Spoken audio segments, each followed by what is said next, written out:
What if the greatest refuge from chaos, unyielding calm, imperturbable strength, was actually a gilded cage? Imagine a philosophy that teaches you to hold your ground against every storm, to steel your heart so nothing can wound you.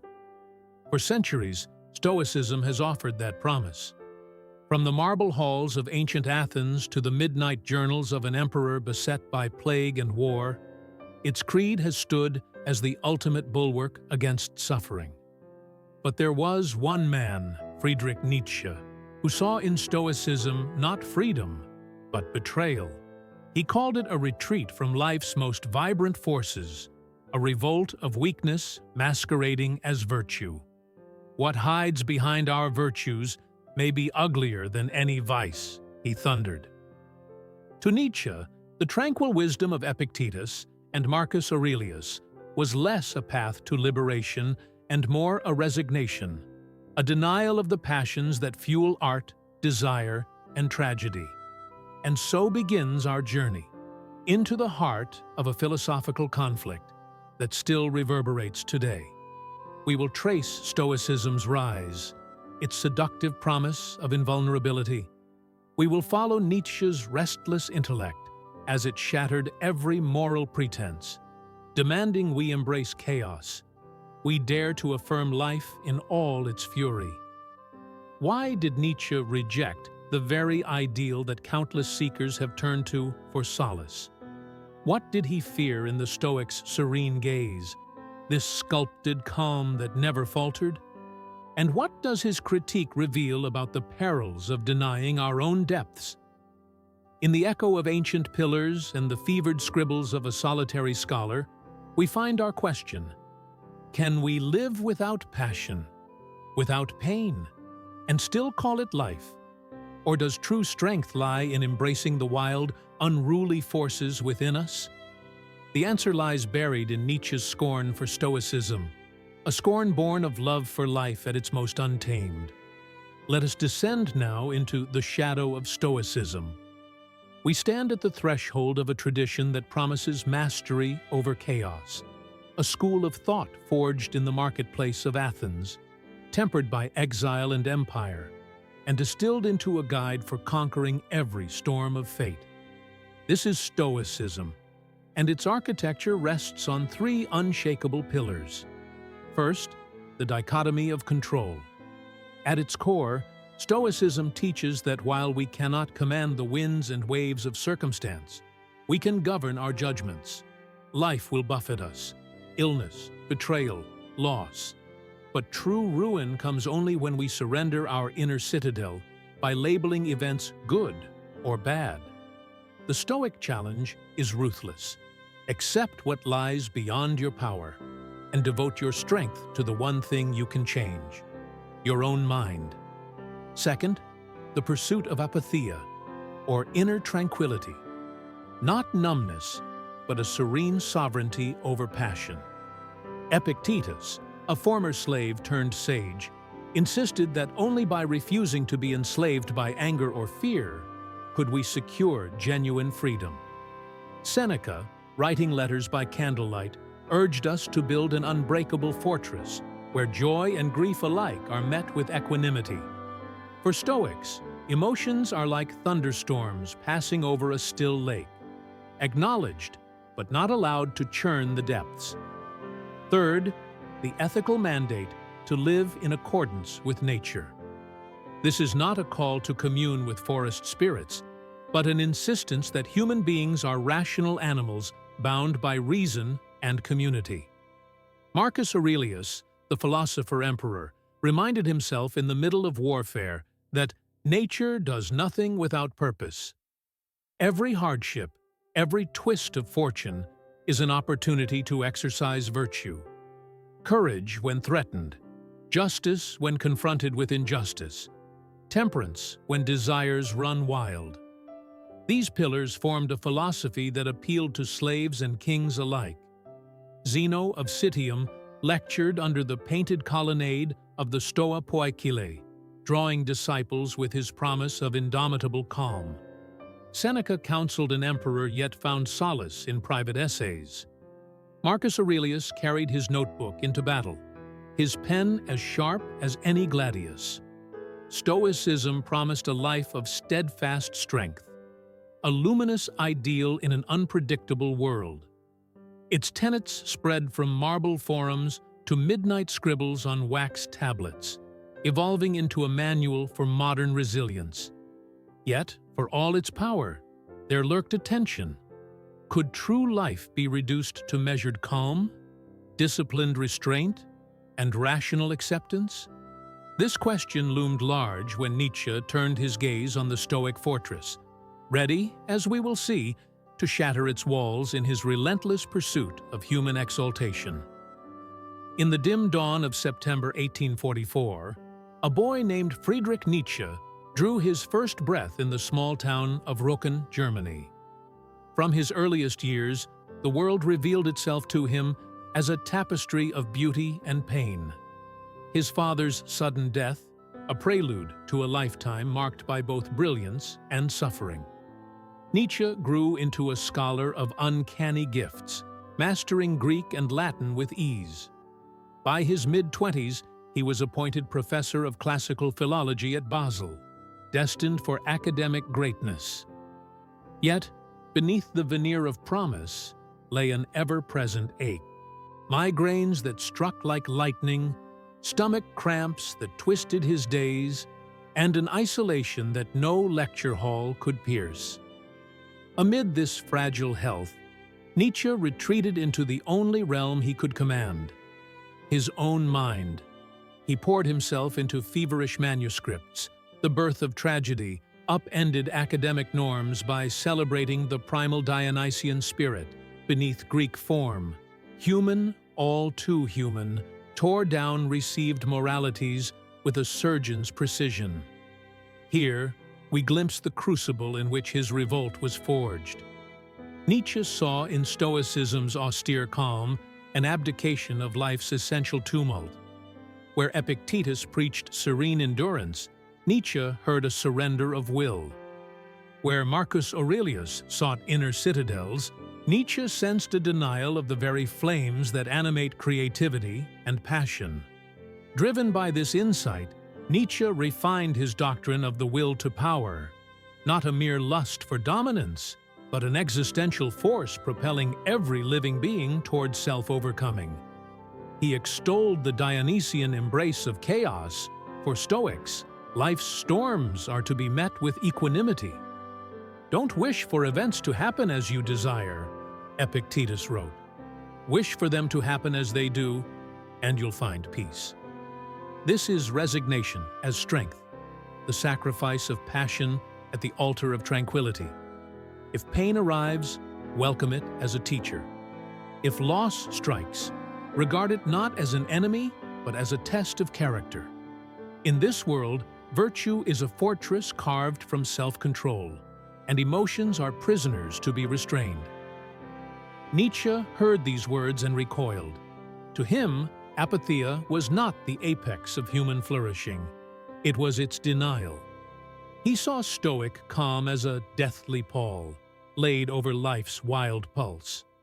Where Stoics prized stability, Nietzsche exalted becoming. Where they strove to silence desire, he celebrated its roar. His will to power is not a quest for mere domination, but the fundamental drive within all living things to grow, to conquer, and to transform themselves without end. He rails, "Stoicism is the triumph of the weak, a faith cultivated by those who cannot bear the weight of their own longing. By labeling passion as disorder, they erect a moral hierarchy that devalues the very instincts that propel art, love, and monumental creation." The Stoic sage abdicates his drives in order to appear lofty. The Nietzschean individual digs deep into those drives, forging new values from their molten core. In Beyond Good and Evil, Nietzsche dismantles the Stoic claim to universal virtue. He accuses them of constructing an ascetic ideal, a moral scaffold built on the denial of everything that makes life vivid. They proclaim indifference to pain, yet cling to their doctrine with trembling devotion. for it shields them from the chaos they dare not face. This is more than a dispute over self-control versus self-expression. It is a collision of worldviews, one that insists life's meaning lies in measured calm, and another that insists meaning is forged in perpetual becoming. So we see the Stoic and the Nietzschean locked in a silent duel. One side whispers, "Endure." The other roars, "Become." And in that roar, we hear Nietzsche's challenge ringing through the ages, to reject safe havens of resignation and instead dance, fearless, on the edge of life's abyss. What drives a man to renounce the very passions that blaze within his chest? To understand Nietzsche's scorn for Stoicism, we must peer into the human psyche, into the hidden machinery of denial and self-betrayal. Modern psychology gives us the key. Imagine a person who frowns at every flicker of anger, every pulse of desire. At first, this feels triumphant. Emotions are forced into submission, and the mind stands unclouded. But beneath that calm surface, a storm gathers. Freud called it repression, locking away impulses until they fester in the unconscious. Cognitive dissonance theory shows us how clinging to an ideal of pure reason creates internal conflict. You praise serenity, yet feel the stirrings of rage. The mind then invents justifications, a self-protective narrative that casts passion as dangerous or immoral. Nietzsche observed this dynamic almost a century before science named it. He saw Stoicism as a grand act of self-surgery, cutting away the very nerves that made life vibrant. In his eyes, the Stoic isn't free. They are shackled to an ideal of perfection that denies the body's truths. Their virtue feeds on hidden resentments, turning weakness into a moral badge.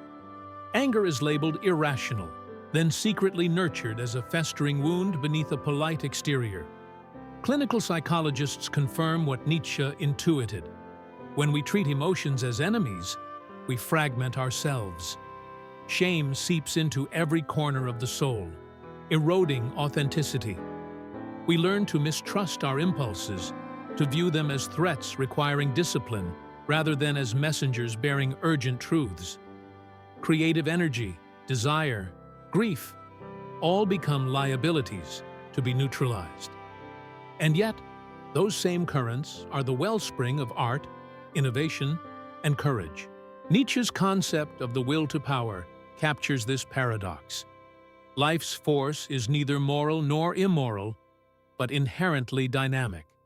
Deny it, and you court neurosis. Embrace it, and you risk chaos and possibility. Consider the artist who suppresses anger at injustice, only to find her work drained of urgency. Or the activist who subdues fear of failure, then becomes complicit in systems of control. In each case, the Stoic promise backfires. Calm yields stagnation, virtue becomes hollow. Nietzsche's rejection is not a call to heedless impulse, but an insistence on integration. He demands a psychology that doesn't banish emotions, but harnesses them, transforms pain into power, grief into creation. Beneath Stoicism's serene facade lies a crucible of denial. And it was this, more than any academic flaw, that incited Nietzsche's fiercest ire. A philosophy that claims to liberate us, but in practice locks us in silent wars with our own souls.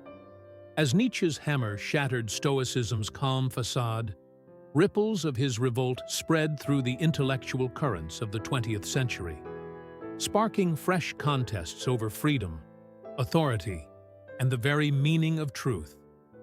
First came the existentialists, those torchbearers of radical choice. In Parisian cafes, Sartre and de Beauvoir resurrected Nietzsche's clarion call. Existence precedes essence, and every individual must forge values in the crucible of freedom. They echoed his disdain for any creed that boxed human potential into fixed categories, just as he had lampooned the Stoics' rigid fortress of virtue. Across the Channel, Camus wrestled with absurdity, channeling Nietzsche's contempt for resignation into stories of defiance. Sisyphus, pushing his boulder, becomes the very emblem of will to power.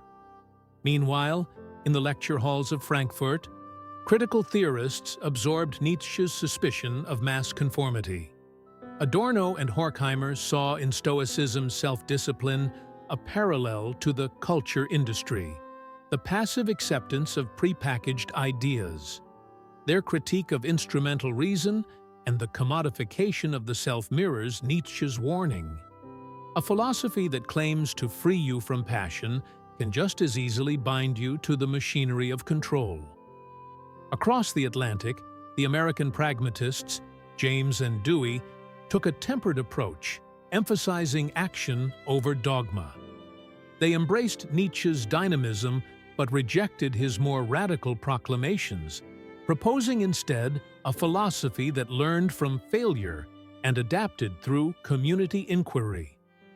Though they never named Stoicism as their adversary, their focus on experimental living stands as a direct counterpoint to the Stoics' pursuit of unchanging equanimity. Even in the arts, Nietzsche's blow against Stoic restraint found resonance. The modernists, Pound, Joyce, Woolf, broke through narrative conventions, celebrating fragmented selves and the flow of consciousness rather than disciplined reason. Their works pulse with the very creative chaos Nietzsche championed, a living antidote to the Stoics' demand for uniform tranquility. Yet by the late 20th century, a curious revival of Stoicism emerged, this time in self-help manuals and corporate boardrooms. Nietzsche's warning grew more urgent. Beware philosophies that promise simple fixes, for they can be repurposed to serve power just as readily as to bolster the individual. In these intellectual duels, existentialism's freedom, critical theory's critique, pragmatism's experimentation, modernism's fragmentation, we see Nietzsche's rejection of Stoicism echoed again and again. Each movement sealed his claim: a life confined by rigid calm is no life at all. Instead, the fire of becoming must burn unchecked, fueling new arenas of thought and new battles for the soul. In today's scroll-addled world, Stoicism has slipped into our feeds like a Trojan horse, promised as the ultimate life hack, but concealing a subtler agenda. Swipe through TikTok or Instagram and you'll find bite-sized Epictetus. Don't let what you can't control ruin your day. You'll find corporate coaches touting daily Stoic rituals alongside smoothie recipes, all pitched as keys to unshakable calm. At first glance, this democratization feels liberating.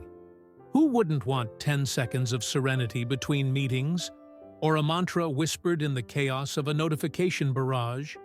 But beneath the polished quotes and motivational reels lies a darker calculus: radical self-reliance packaged as empowerment. In this new age, the Stoic ideal becomes a tool for offloading responsibility. Shift the burden of structural injustice onto the individual psyche. Look closer, and you see the pattern. A gig worker wakes at dawn to record her Stoic sunrise gratitude video while still scrambling to afford rent. A manager mandates Stoic mindset workshops, never addressing the toxic deadlines driving stress. An influencer condemns outrage as negative energy, discouraging followers from collective action. An invisible force shaping what we think and how we feel. The will to power, not as individual drive, but as the engine of cultural control. Nietzsche taught that power doesn't only wear a crown, it rides the currents of language, narrative, and spectacle. Today's media landscape glitters with Stoic slogans: embrace the grind, find your center, recycled as clickbait and corporate pep talks. Yet each bite-sized mantra folds us back into algorithms that profit from our clicks, our outrage, our submission. A mindful newsfeed nudges us toward complacency, even as it dictates what counts as reality. Consider two case studies. In one corner, a wellness app markets Stoic resilience meditations to frontline workers, promising relief from burnout. Users breathe deeply, tap play, and feel momentarily steadied, then return to understaffed hospitals and endless shifts. In the other, a political campaign weaponizes apatheia, accusing any emotional response, anger at injustice, grief for the oppressed, as disorder, undermining protests with whispers of staying calm. Both wield Stoic language to strengthen the status quo. One masks exploitation in soothing tones. The other criminalizes dissent in the name of order. This is power's mirror. It takes our search for inner mastery and turns it outward, training us to police not only our own minds, but each other's. Viral clips chastise negative energy, urging viewers to mute or unfollow anyone who speaks of systemic harm. Empathy becomes dangerous, compassion a liability.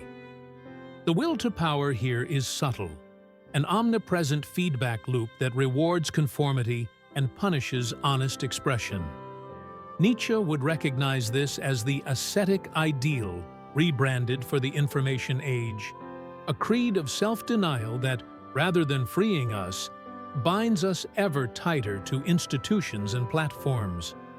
By framing injustice as personal weakness, it diverts collective rage into private shame.